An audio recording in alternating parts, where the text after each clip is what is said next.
Welcome to the Union Federation podcast, where we discuss both Star Trek and the Orville here on the Fandom Podcast Network and on the BQN Network. My name is Kevin. I'm going to be your captain and one of your co-hosts here. We're having a lot of fun with Star Trek: The Next Generation. And so to get things going here, I need to bring my crew in. And I'd like to, first of all, bring in the Borg Queen herself. Let's see if we can energize her, because I know she's excited about talking some TNG. Let's bring in the lovely Amy Nelson. What's going on? Well, hello. Doing very well. And yes, another two-parter. This has been such a fun series. I'm so glad we're doing it. Appreciate that. Yeah, it's been a lot of fun getting back into TNG. Now, you're obviously the counselor, and I want to make sure that is our patient ready to come in? You've been counseling him recently. Can we bring in my co-captain and security weapons officer here? Is he good? Is he cleared? Oh, yes, he is cleared for duty. Cleared for active duty. All right, let's bring in my co-founder of the Fandom Podcast Network, my buddy, Mr. Kyle Wagner. What's up, brother? You guys wouldn't clear me if you knew what I was dreaming about these days and what I think that imagery represents. Very nice. Very nice.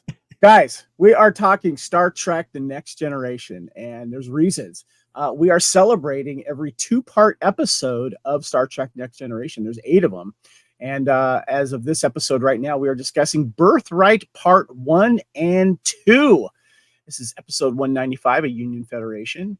And of course, we did start off this wonderful series with Best of Both Worlds Part 1 and 2, Redemption Part 1 and 2, Unification 1 and 2, Time's Arrow 1 and 2, Chain of Command was last week, Part 1 and 2, and now we're discussing Birthright. Coming up too is also Descent, where Lore returns, Part 1 and 2, and we will finish out with Gambit Part 1 and 2.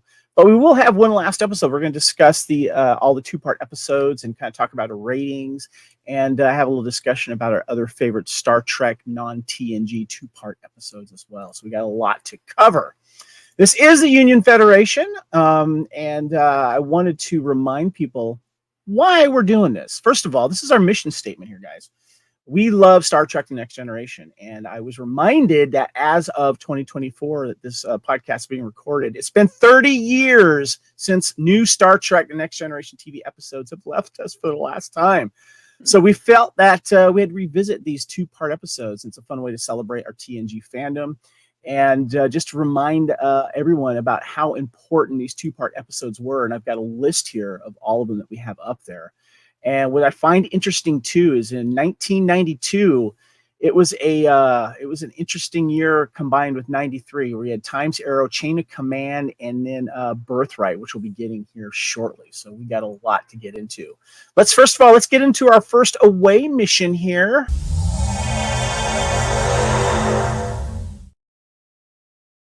All right, this is the Admiral's Log episode synopsis. Amy, now, we're going to discuss part 1 first here, but please let us know regarding Birthright Part 1. Was this a season, wait till next summer, or was it a mid-season? This was a mid-season, and previous mid-season two-parters happened over Christmas time, that winter break. Right. This one did not. This is right smack dab in the middle, February 20th. So I don't know what they were thinking. Well, actually, if you remember, February was actually another. Remember when they used to have sweeps month?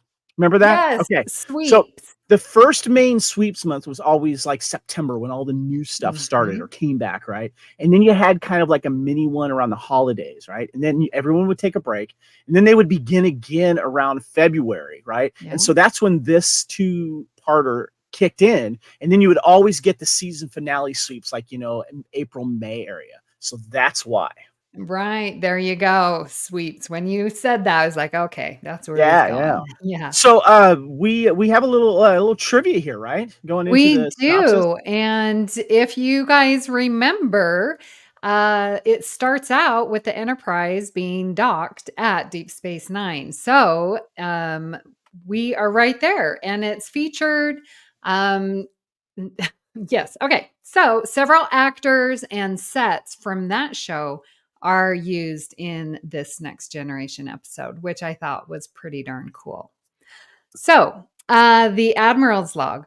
While the Enterprise is docked at Deep Space Nine, providing assistance in repairing the Bajoran aqueducts, Worf is approached by Yridian information broker Jaglam Shrek, who's played by James Cromwell, who claims that Worf's father was not killed at Kittimer, but is instead alive at a Romulan prison camp. Since Moog's capture would dishonor Worf and his own son, Worf is reluctant to believe the alien's claim, but it upsets him. However, following an accident, Data has a dream-like experience that involves his creator, and Data approaches Worf to ask about a time Worf himself had a hallucination during a Klingon ritual. Worf realizes that it is important to learn the truth about his father. Data continues to pursue the meaning behind his dream. Geordi and Dr. Julian Bashir reluctantly recreate the experiment that caused the dream, a dangerous venture that could damage Data permanently. Well, Data has the same experience, which continues on to a conversation between Data and Dr. Noonan Soong, his creator. Soong encourages Data to continue dreaming. Awake, Data comes to the conclusion that Dr. Soong's pre-programmed the ability to dream in anticipation of activating it himself. The energy charge from the experiment simply activated this feature. Data then plans to henceforth spend a brief period each day experiencing these dreams. Worf suspects the information about his father to be a trick and forces the reluctant Yridian to take him to the prison camp himself. Because of the danger involved, Worf makes the final leg of the journey alone on foot, where he finds the Klingons moving about freely with the Romulans. He corners one of the Klingons who informs him that his father fell in battle at Kittimer, as he thought, meaning that Worf's family honor is intact. When Worf offers to free the Klingon prisoners, they insist on staying. Since he is aware of the camp's existence and location, they insist that he must stay also.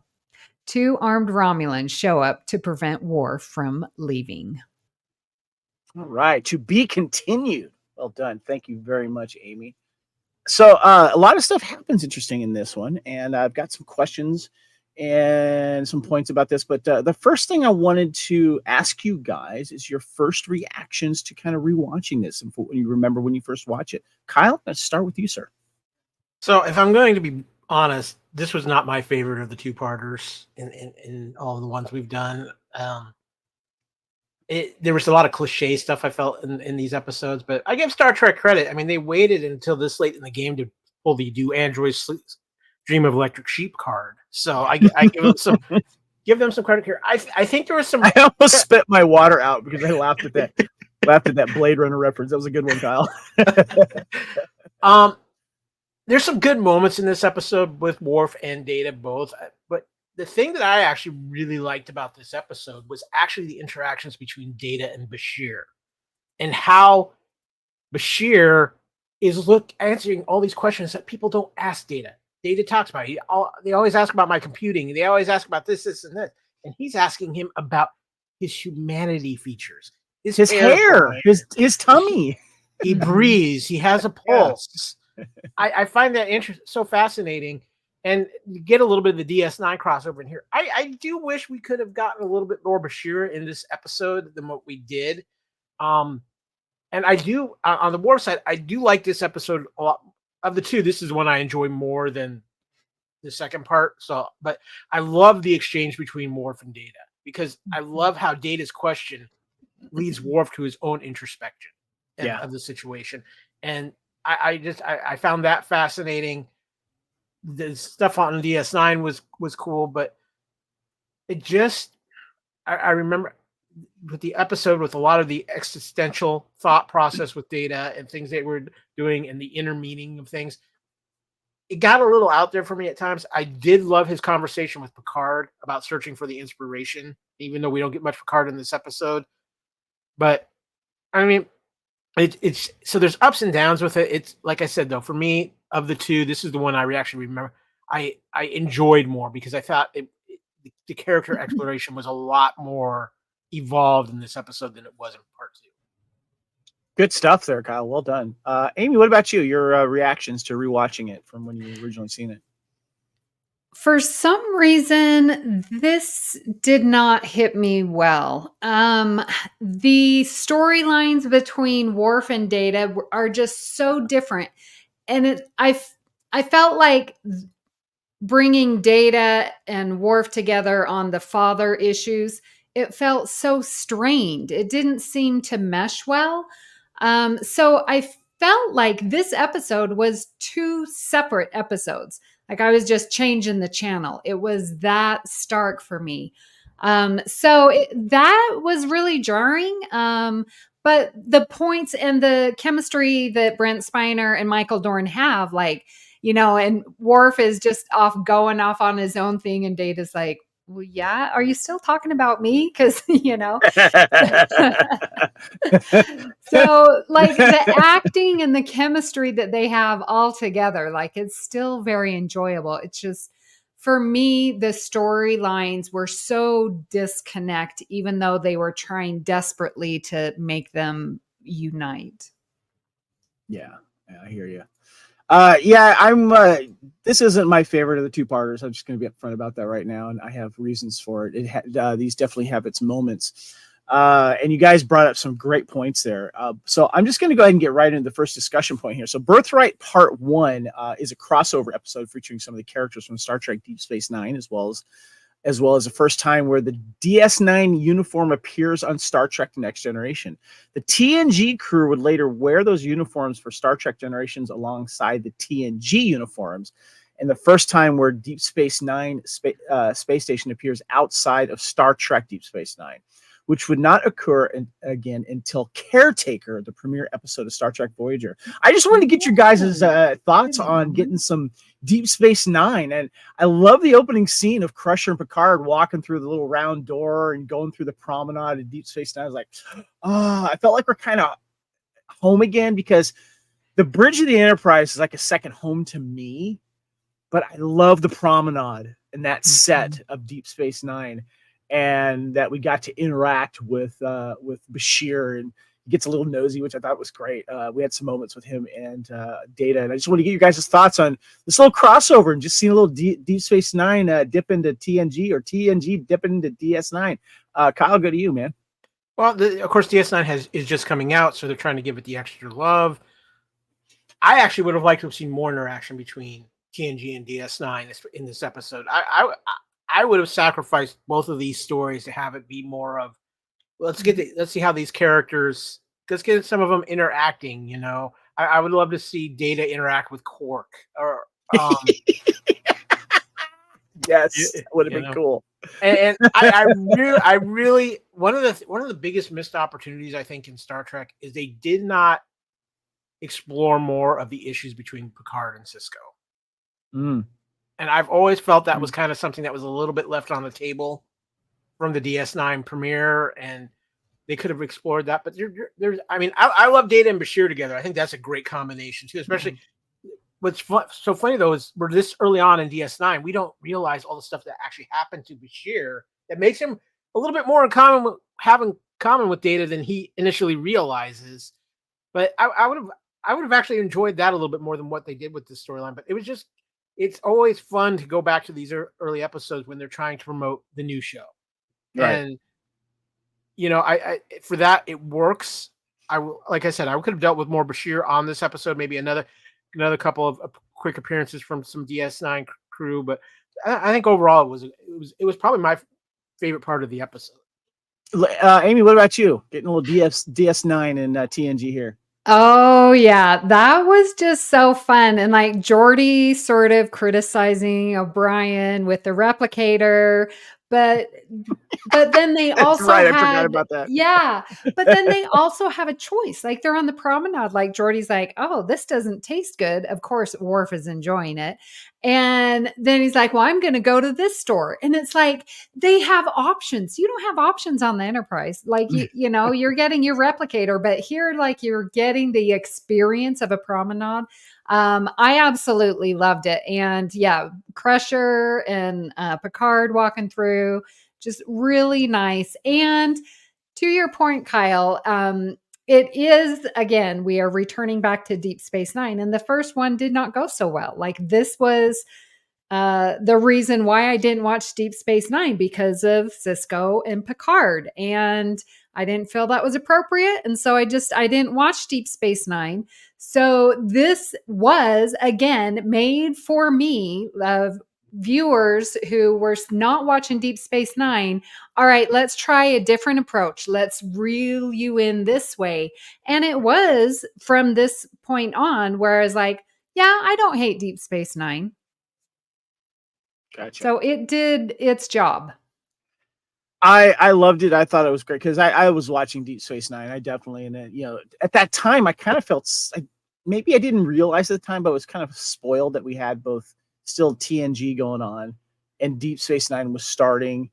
And so, and we, you know, we knew there was going to be a season 7 of TNG. So there was still a lot of Star Trek to happen.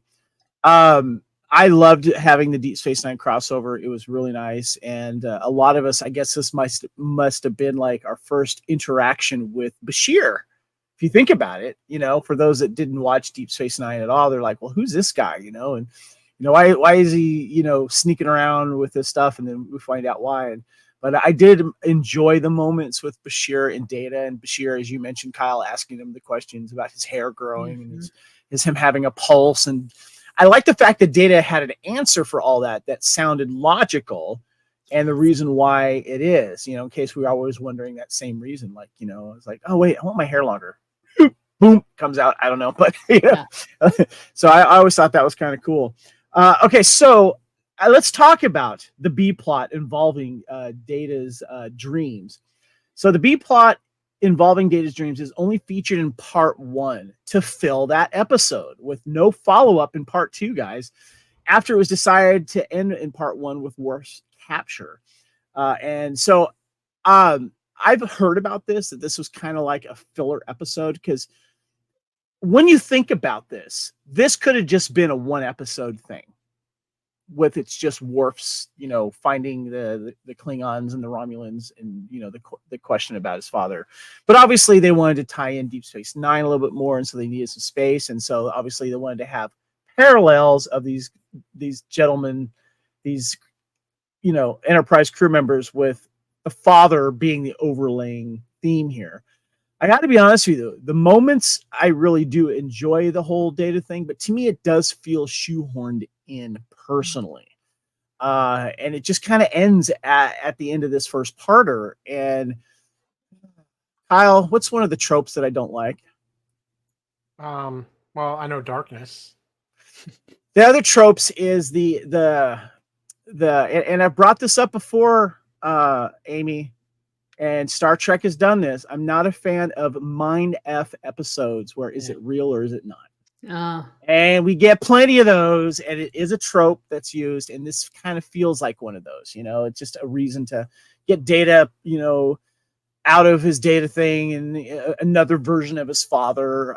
It does feel kind of shoehorn in, and it's it has its moments, and when you kind of know what happens in the next episode, you're like, well, okay, you know, maybe it is interesting and stuff like that, because there's issues with the second episode, which we'll get into. But what about the B plot with Data's thing? Do you feel, Kyle, that it was kind of, you know, is it obvious that it was just shoehorned in? Because when I watched it for the first time, I was expecting more of it in the second episode, and we didn't get it.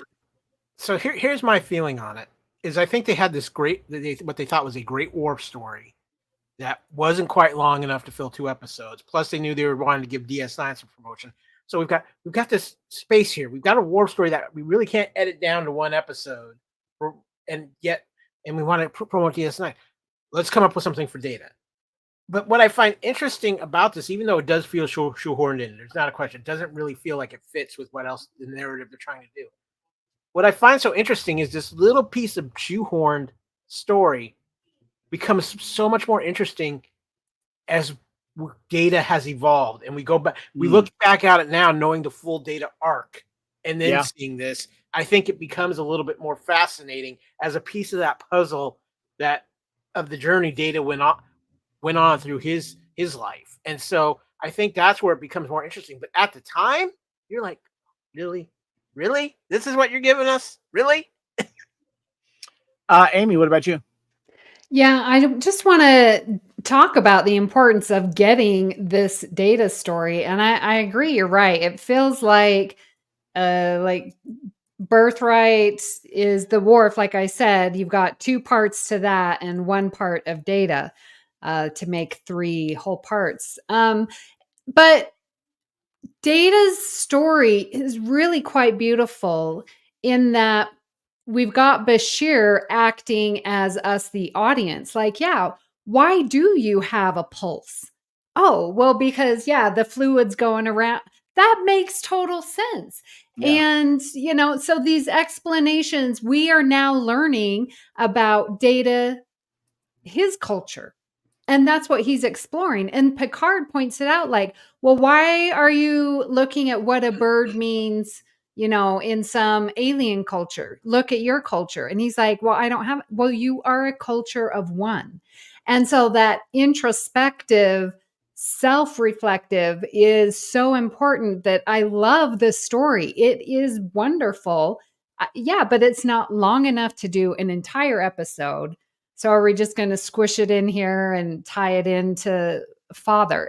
That's the disconnect that I don't like about it. But the story itself is gold. We're learning about Data's universe, his culture. What's interesting is I've appreciated it more now that I look back at it with a different lens, because the other lens that I have when it comes to the stuff that Worf gets involved with in the second episode, there's some issues with that haven't aged well. But Kyle, you made a really good point there, and also Amy, regarding the character development that we're getting with Data with this, and that we look at the upcoming 2-parter with Descent, and Laura returning, and Data gets a lot of burn in season 6 and season 7. He has basically, I think that when you think about it, in my opinion, when you go into the movies as well, I feel like it's Captain Picard and Data are the top 2 most popular characters, because they get so much. And I remember when they were coming back for the movies and the sequels and stuff, it was always like, well, do you have Picard? Do you have Data? And they were the ones that were probably getting paid the most too, because they're basically they're basically the Kirk and the Spock, when you think about it, and for good reason. Both of them excel at their characters, and so they definitely got a lot of burn for obvious reasons. But let's go ahead and transport over to Admiral's Log episode synopsis, part 2 of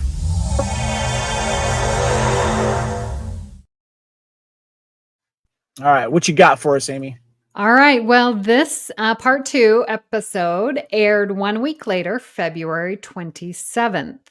Part 2 deals entirely with Worf at the Romulan prison compound. Worf is puzzled by the Klingons' lack of desire to escape, but the elders explain that it is not a prison in the conventional sense. They have chosen to stay, since returning would be a great dishonor to their families, who have assumed the warriors died in battle. Worf is not allowed to leave, however, to keep the compound secret. He discovers, to his disgust, that some Romulans and Klingons have even intermarried and had hybrid children. Worf inspires the young Klingons who were born in the compound and know nothing of their heritage to be curious. He teaches them Klingon myths, martial arts, hunting, and other elements of their culture. Eventually, the head Romulan, Tokath, offers Worf a choice: to live among them according to their rules or to be executed.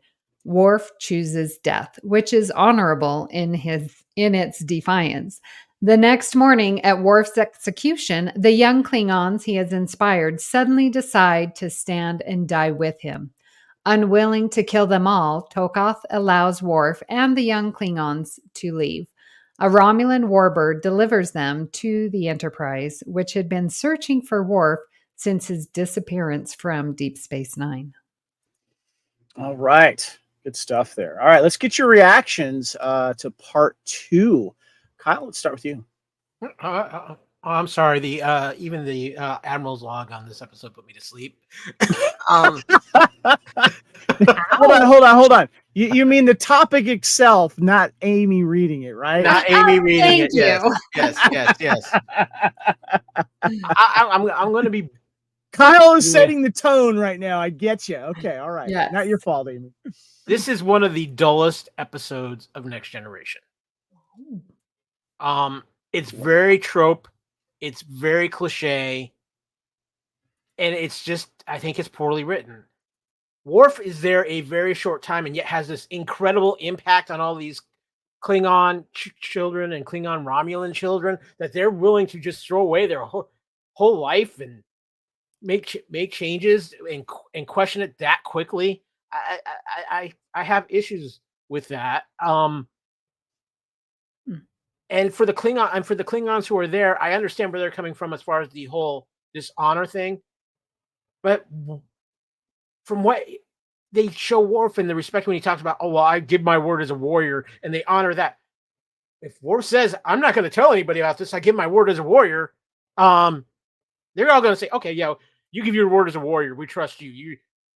You can go. This episode is just, it's clunky. It's poorly written.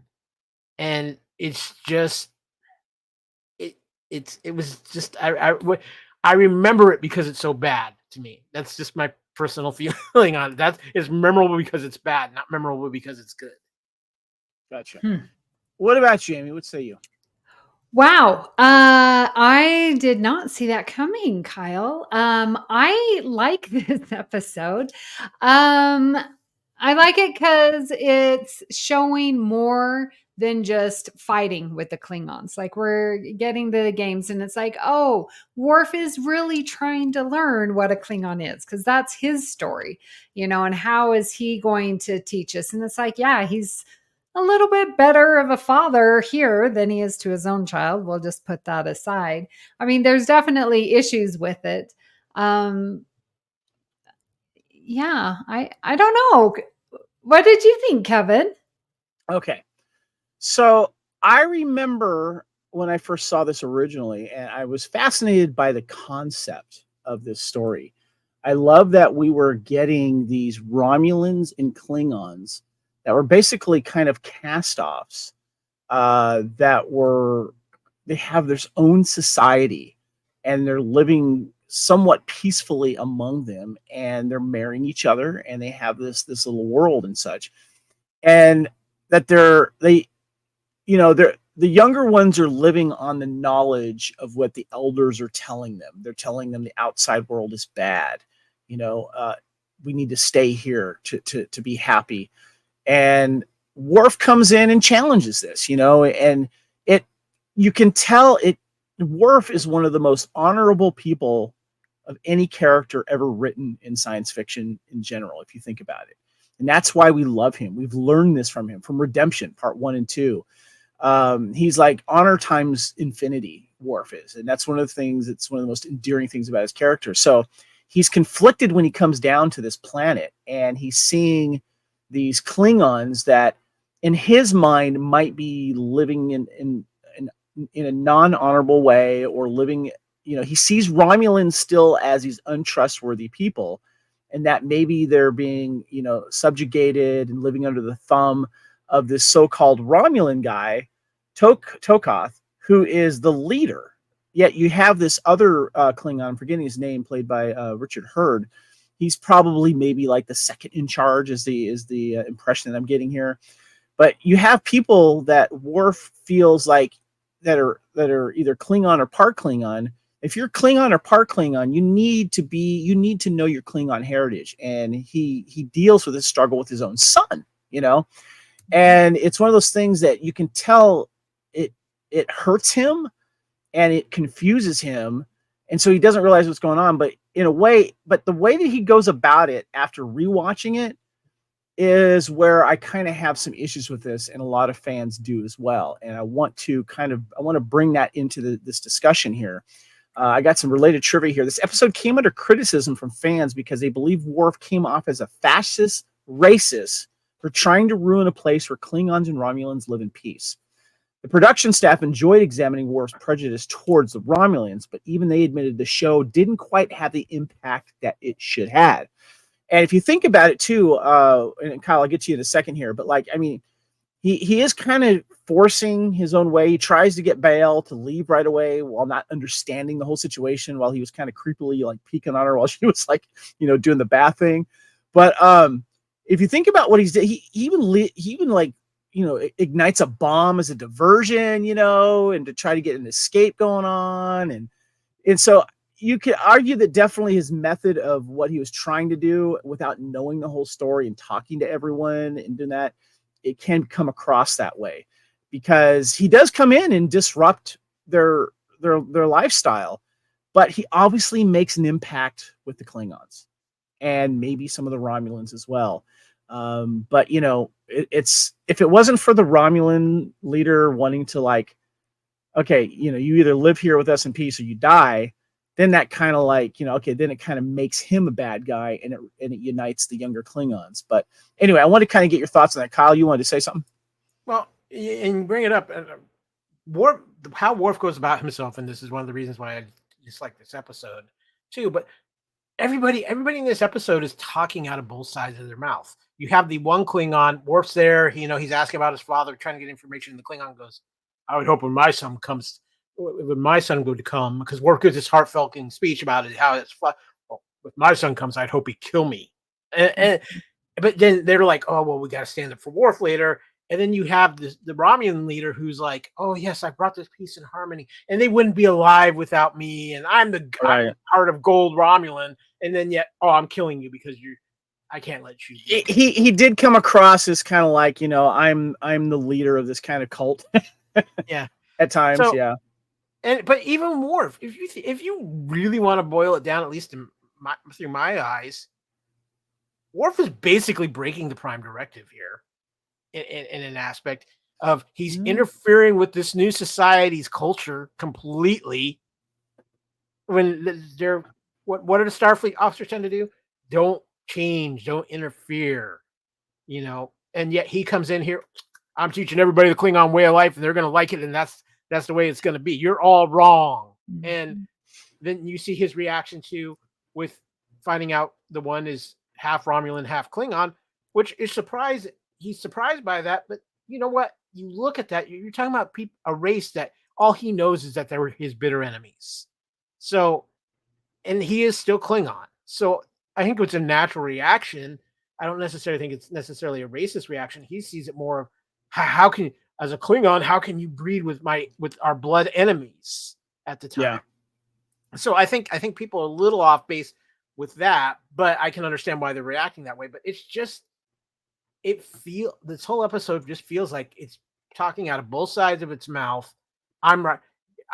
I'm right about what I'm doing it. I'm doing it the wrong way, but I'm still right about what I'm doing it. And it's coming from both sides. And it's just frustrating because, Kevin, as you said, the concept here is actually a really neat idea and a neat concept, but they just couldn't figure out how to execute it properly at all.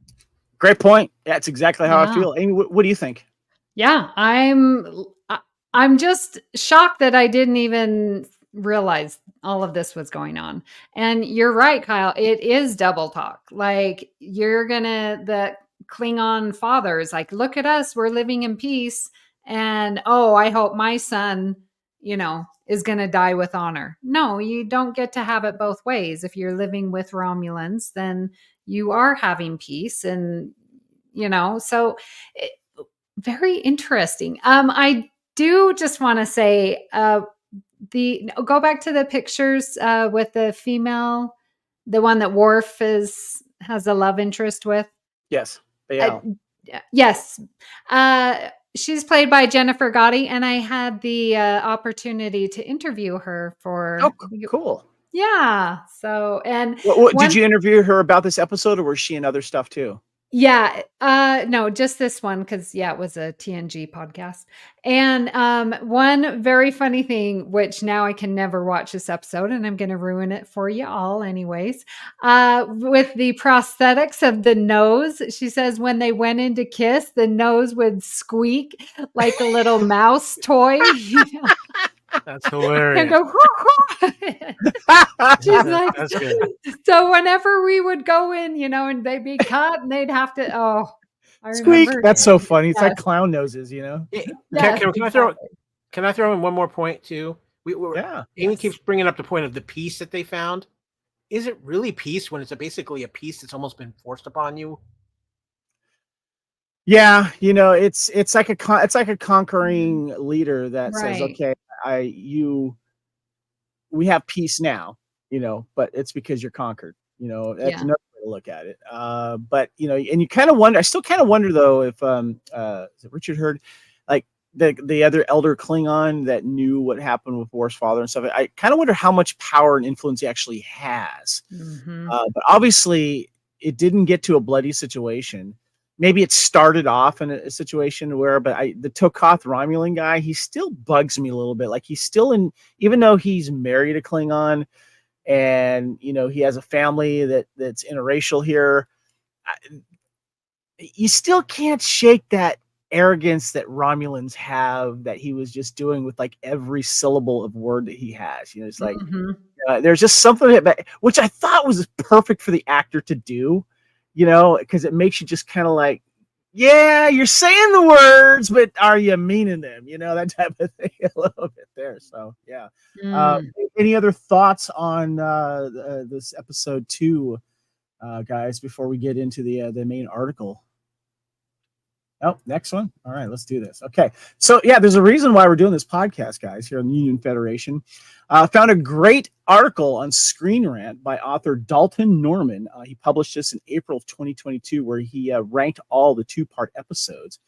And chain of command of an IMDb rating, of course, from 1 to 10. I'm sorry, not chain of command, sorry. That was the last one. For Birthright Part 1 and 2, he gave Birthright Part 1, or excuse me, IMDb gave Birthright 7.6, and then Part 2, 7.3. So if you see the IMDb ratings, guys, they enjoyed the first one a lot more than the second one. So we'll get into that more a little bit later, but I did want to talk about the points that Mr. Dalton had here. He says, Worf struggles with his Klingon heritage as one of the most compelling arcs in TNG, and the episode's Birthright brought to its forefront once again. While visiting Deep Space Nine, Worf learns that his father is still alive and is determining to track him down. Worf's search leads him to a former prisoner of war camp where Klingons and Romulans live in peace with one another. Worf doubtedly challenged in this episode because he must reconcile his desire to clear his family name with his overwhelming distrust of Romulans. Generally considered one of the best episodes about the Romulans, Birthright shows a different side of both alien races and proves that peace is an option between them. Fortunately for fans, Worf would return in Deep Space Nine, and they would get a chance to follow his quest for acceptance once again. I wanted to ask you guys about this point here that he says, Dalton here says about that generally considered one of the best episodes about the Romulans. Now, we get a lot of different Romulan takes, of course. We got a really good look at Romulans with, we were mentioning the one with Face of the Enemy, of course, with Troy, who reluctantly becomes a Romulan. And we've seen, of course, the Romulans in Redemption as well. But we get a different side here. We get ones that are somewhat peace-loving. They're not. Tokoth makes an interesting point to where if the Romulan Empire knew what he was doing, he would be executed. He'd be killed.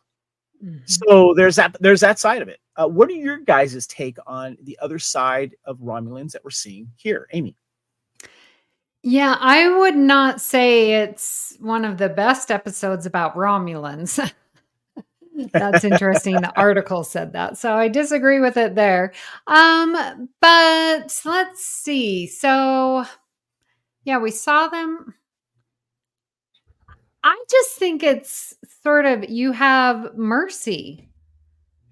I didn't see that as a Romulan trait to explore. I thought it was more of an individual, that it was his choice, not, putting it onto, oh, well, all Romulans would do this type of thing. Well, let me throw something out. I was going to mention this and I completely forgot. So, let's go to the last movie, Nemesis. Okay. We get Dina Meyer playing a Romulan officer, helping the next gen crew, sacrificing herself. And what does Worf say? That Romulan fought with honor. Right. For me, that was like one of the coolest Romulan moments because we've never seen that from a Romulan. So I don't know. I mean, Worf's opinion like kind of deters and changes a little bit, Yes. But yeah. And that's really important to see that, because we know what it means, because we've been with Worf and his, racism against Romulans and heck, everybody basically. We've been with that journey.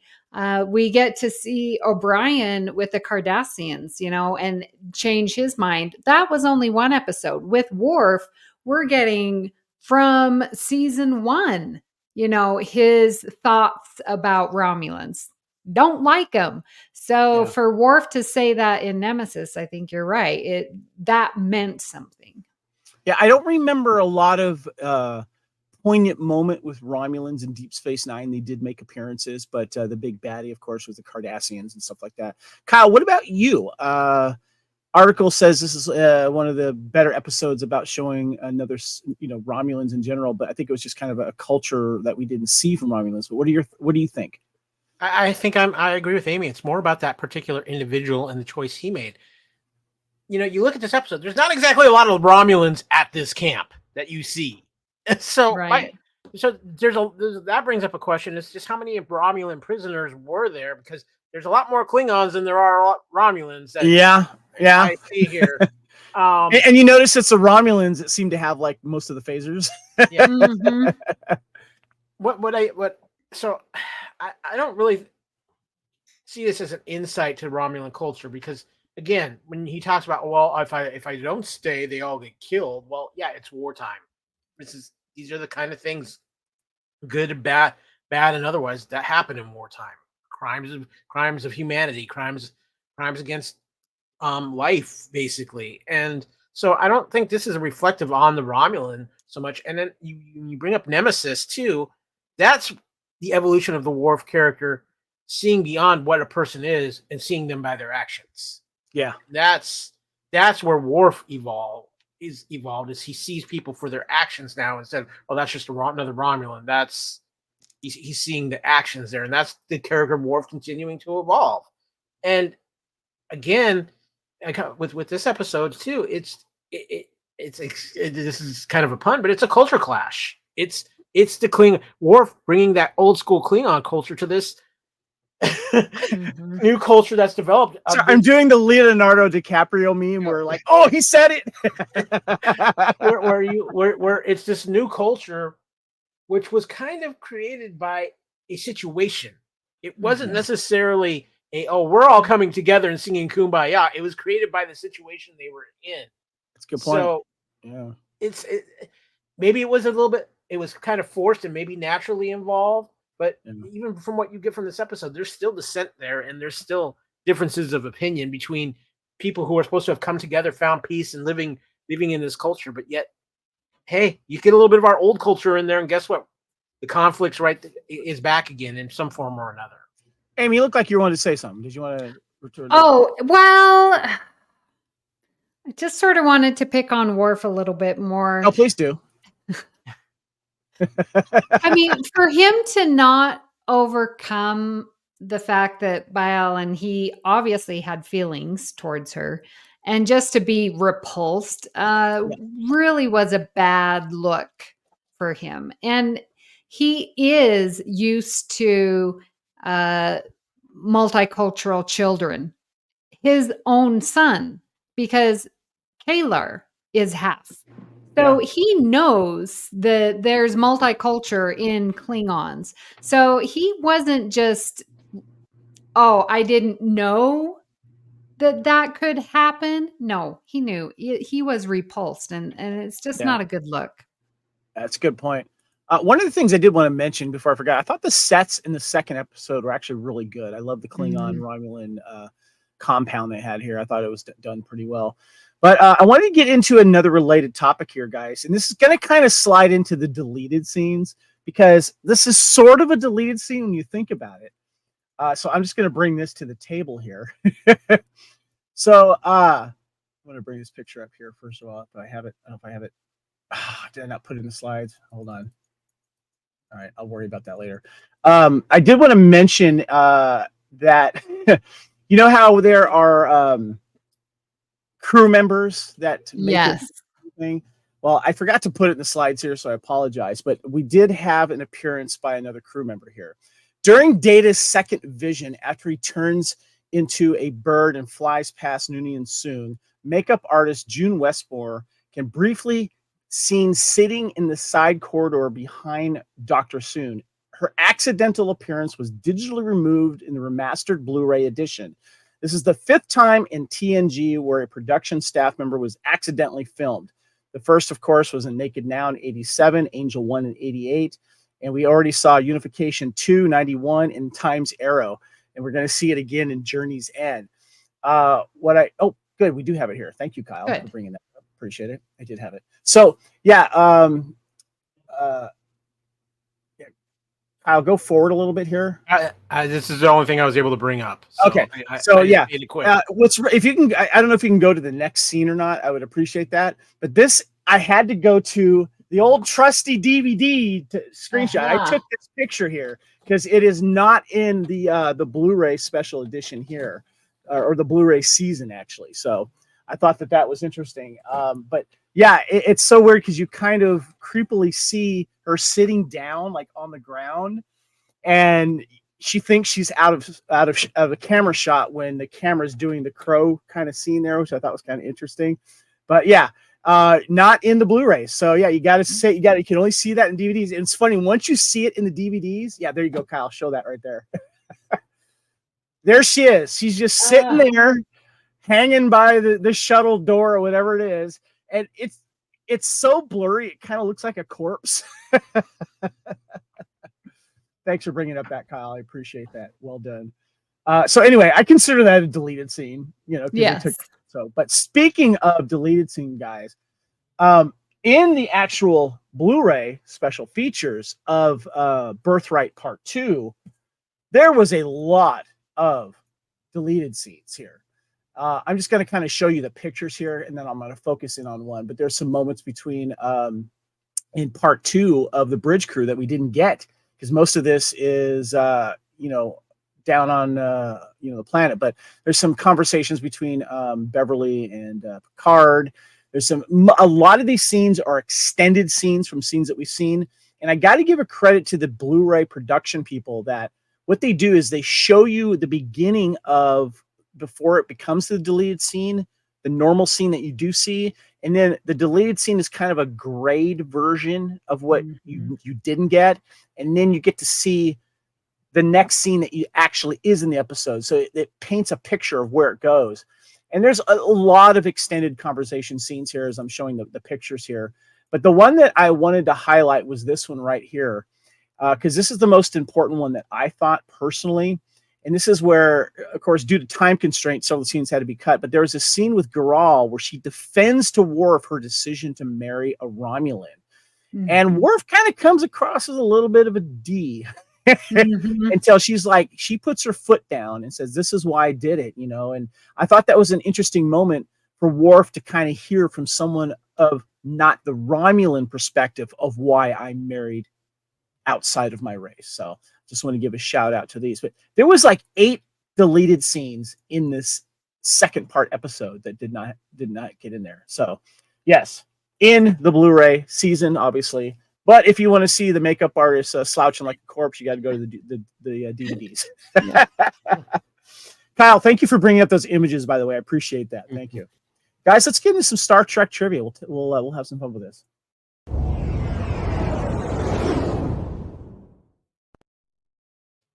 All right, Amy, I'm going to have you read first, followed by you, Kyle, and then I'll go next.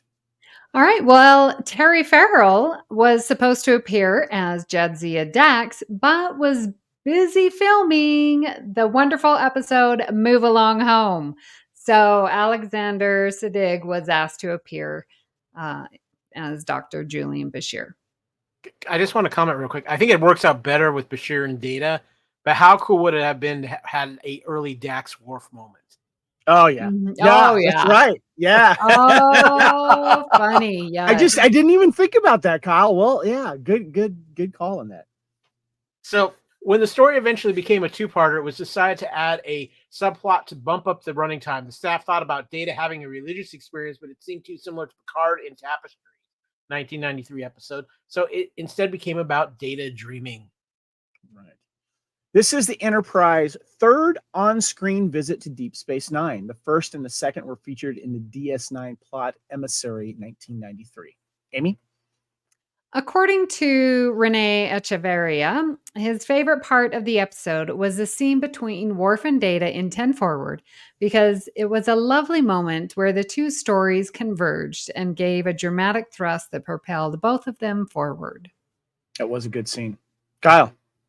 This is the second of only a handful throughout Star Trek to feature crossover appearances by characters from a spin-off series. In this case, Julian Bashir and Morn from Star Trek Deep Space Nine. A further such crossover was made near the end of TNG's run with an appearance by Quark in Firstborn. All right.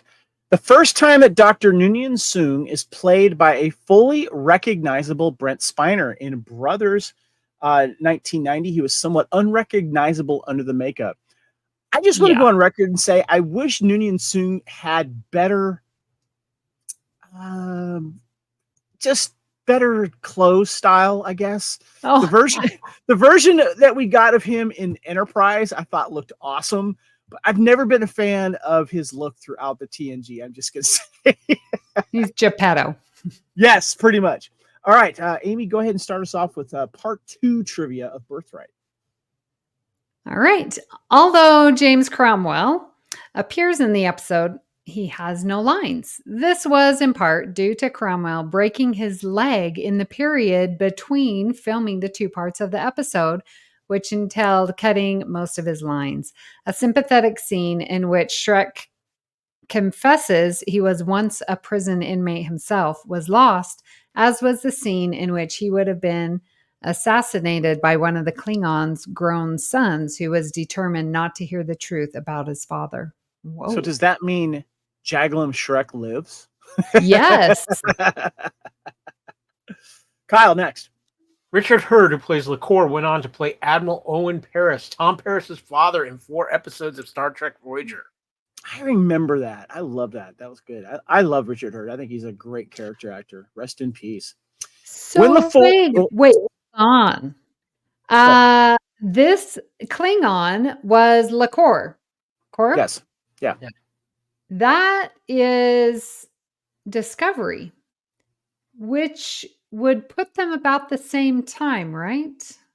Say that. What are you saying? Discovery, the TV series? I'm just saying core. They could have, taken LaCour, but was that at Kittimer, right? So Discovery would have been way before that. Yeah, Discovery. Yeah. Okay. Yeah, pre TOS. So yeah. Right. Okay, never mind. When LaForge, Picard, and Riker study Jaglom Shrek's flight plans, one of the planets shown on the screen is called Echeverria. How do you say his last name? Yeah, Echeverria. Echeverria. The reference to the episode's writer, Renee Echeverria. Very cool. Kyle. I'm sorry. No, Amy. Sorry. Over the December holiday break, all of the live plants and trees in the jungle and garden sets were left by accident on the dark sound stages and had to be replaced. So they all died. And that was a lot. I mean, it looked like a thick forest. Oh, dear. Kyle. Exterior shots of the Romulan fortress were created by Dan Curry, who inserted shots of a miniature into jungle photographs he had taken in Laos in the 1960s. This was the only Star Trek episode to be directed by Dan Curry. So I'm guessing Dan Curry, was he in the military, like a military photographer, or was he a soldier and had a camera with him? Because that's Vietnam right there. That's Laos. So that's interesting. I thought that was fascinating. Yeah. And the last bit of trivia is Richard Hurd LaCour is a member of the Enterprise Blues Band, a musical group that writes and performs songs about Star Trek. The other members are Vaughn Armstrong, Casey Biggs, Steve Rankin, William Jones, and Ronald B. Moore. Hurd plays the gut box, bass, kazoo, and sings some backup vocals. So, two things I want to mention that's related to this trivia. One thing's related to this trivia, one is not. Vaughn Armstrong, he was one of the, I've met him several times throughout my years at Decipher, who made the Star Trek customizable card game. And we had him at our booth a few times. He's a wonderful man. I actually got to experience him singing. He always brings a little ukulele with him, which is awesome. And he did like a little song jig at one of our booths once. And he's the guy that's been in I think he was in all of the Star Trek series from TNG and up. He always played some type of character. And then he got to not have makeup when he played the Admiral character in the Enterprise series. Really, really great guy. So it's cool that all these guys got together. And as far as I know, Vaughn is still with us. Fortunately, Richard is not. But I love that all these Star Trek guys are part of the Enterprise Blues Band. And I forgot to mention it earlier too. One of my prized possessions, I would get a lot of Star Trek autographs on trading cards from the Decipher eras or the trading cards because they were so easy to get signed instead of having all these posters and cards because they were a lot smaller and you could display them and such. And a lot of us that played the card games would play with signed cards. And Dina Meyer, who played that Romulan captain or commander in the last Star Trek movie, Nemesis. Obviously, I'm a huge fan of her because of Starship Troopers. She was co-starred in that. But the one card that I got her to sign was her Romulan character that Decipher produced, and she thought that was really cool. Kevin, don't lie. You're a fan of her not only from Starship Troopers, but from Beverly Hills 90210. I do remember her running that. Yes. So, guys, any reactions to the trivia? Anything that jumped out with you, Amy?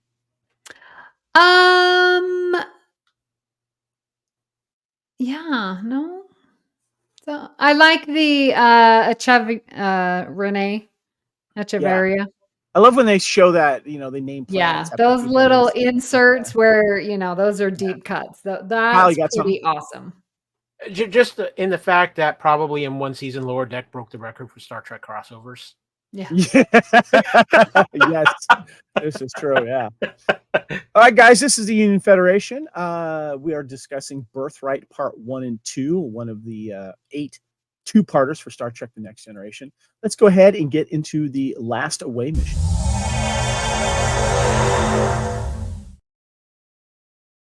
This is our cast and guest star discussion, guys.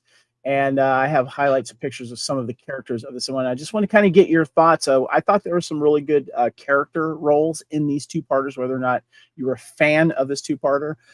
Amy, I wanted to get your thoughts here. For part 1, of course, we had Alexander Siddig as Dr. Julian Bashir, James Cronwell as Jaegerlum Shrek, Christine Rose as Garal, Jennifer Gotti as Bael, and Richard Hurd as LaCour.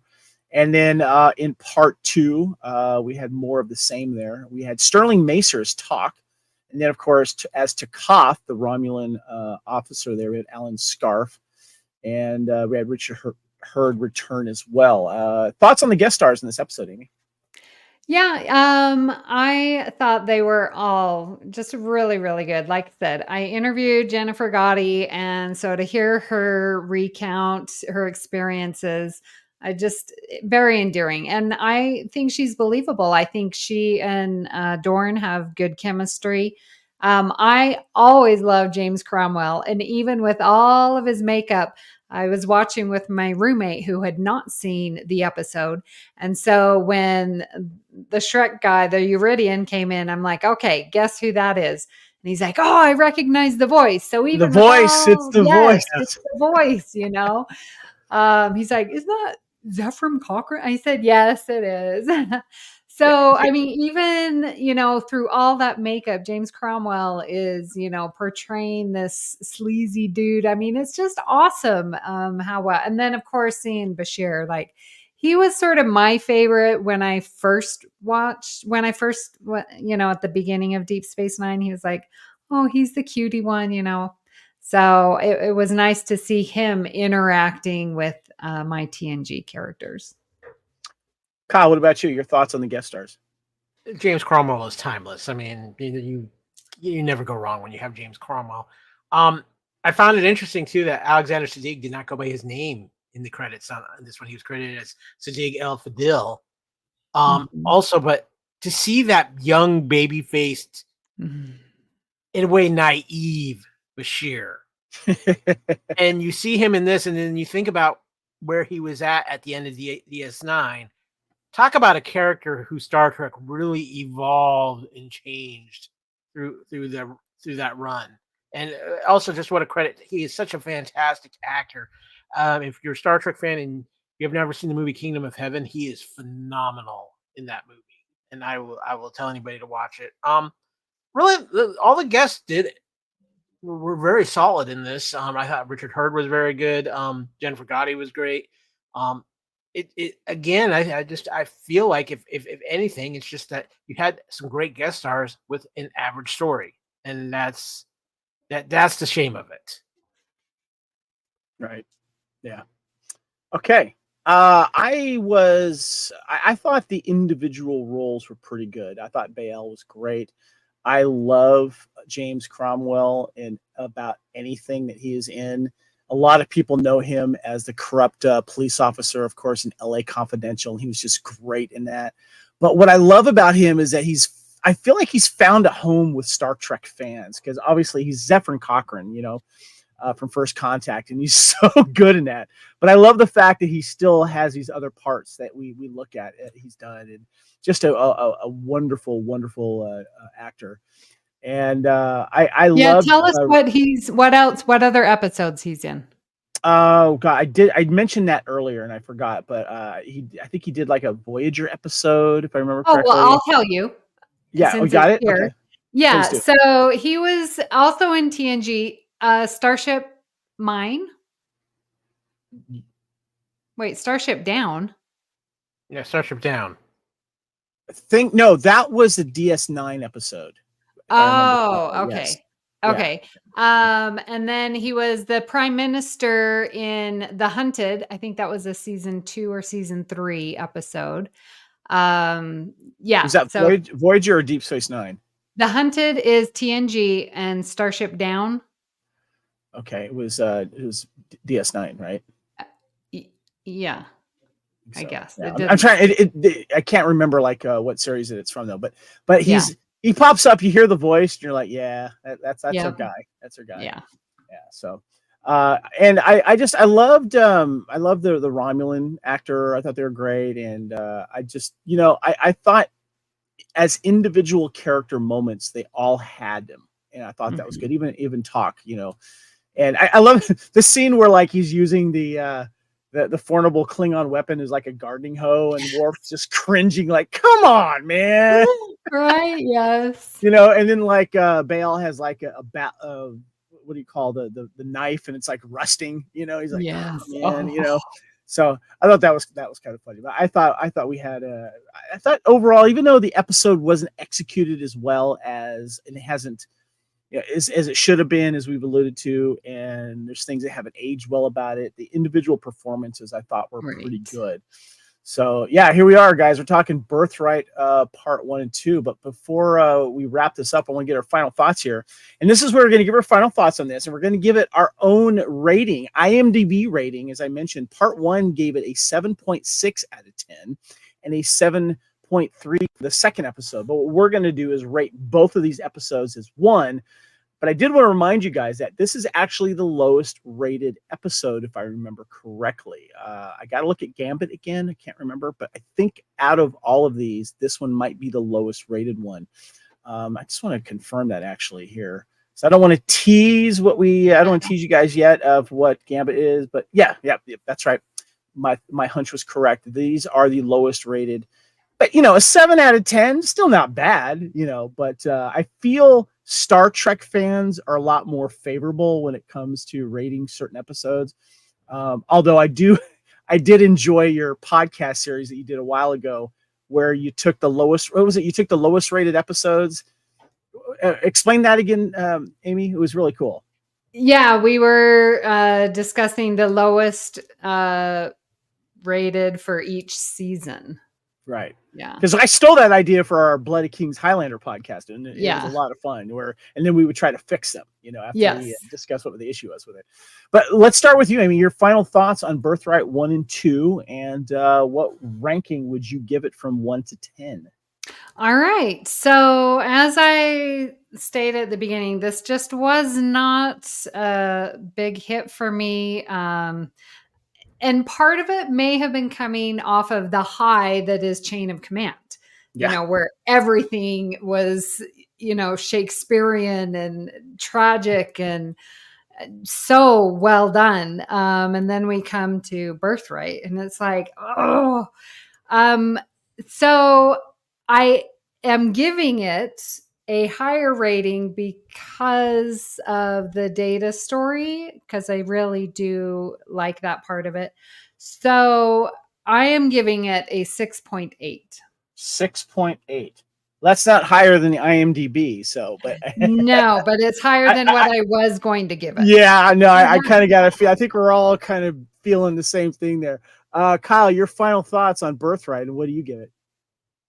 Birthright is one of those two-parters where, like you said earlier, Kevin, there's some great concepts in this. And for whatever reason, I don't know what was going on with Ronald D. Moore in the writing room for this episode. It just felt like they weren't real sure the directions they wanted to take. It's like, we have this one, and like you said, the shoehorned in feeling, the add-in of the DS9, where they wanted to get DS9 some marketing through TNG. There was no sense of real direction with this two-parter. It felt like it was a third of one episode and 2/3 of another episode. So with that, I think it doesn't flow. It doesn't have a tightness to it that I feel like the other two-parters that we've already explored have. Those just felt like something special and something epic from everyone we've done till now. This just felt like it was a disconjointed throw together. Let's see what sticks. And it reflects that in the story and how things got portrayed and how it comes across. So, yeah. But you know what? No matter how great the show is, you're going to have episodes that just don't work for you. And that's perfectly all right. But for me, if I'm going to grade these two episodes together, it's a 6. It's a 6. Okay. 6.0? 6.0. Wow. Okay. Yeah. Okay. By the way, Amy, I have the episode playing in the background, and Worf and her kiss. All I could think about now is honk, honk. Right? Squeak, squeak. Squeaky, squeaky. I know, Kyle. I'm sure you know exactly the sound with your two cats and their toys. Don't squeak too much. I've got them calmed down right now. Good. I'm kind of feeling what you guys are feeling here. What's interesting though is like originally, the first episode with the whole data thing, I liked less, and I preferred what was happening here. But on rewatch, I'm kind of flipping it there a little bit. I prefer the first part now. But a lot of it has to do with the Deep Space Nine crossover. I don't want to confuse that, guys, because I do feel that the data stuff does get shoehorned in. But I felt like if we would have had more time with that in the second episode, then it might have marinated even better, maybe, if that's the right way to say it. But I did like the moments that we got. And so Kyle, you said 6.0, Amy, you said 6.8. I'm going to kind of go around in the middle there. I'm going to go ahead and go 6.4 for me. Okay. I'm going to do 6.4 there. Yeah, so it's my least favorite of the two-part episodes personally, and I think the fans in general would probably agree, because I think the next two will be a little more favorable. I'm just kind of guessing right now, but with that said, let's go ahead and wrap things up here.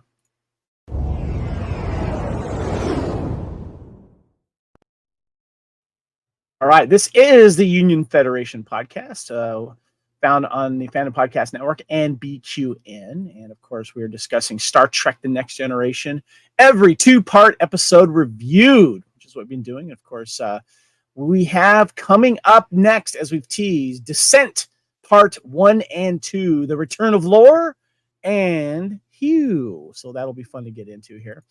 This is the Fandom Podcast Network and the BQN. Amy, tell us what's going on in the BQN and how we can reach you.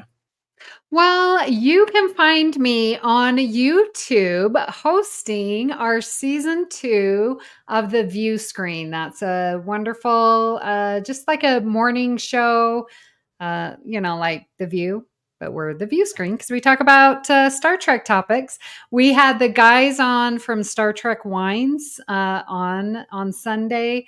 I'm definitely needing to sign up for that. But they just want to drink and chat, you know. I know there might have been Star Trek. hangovers after that episode. We're just saying.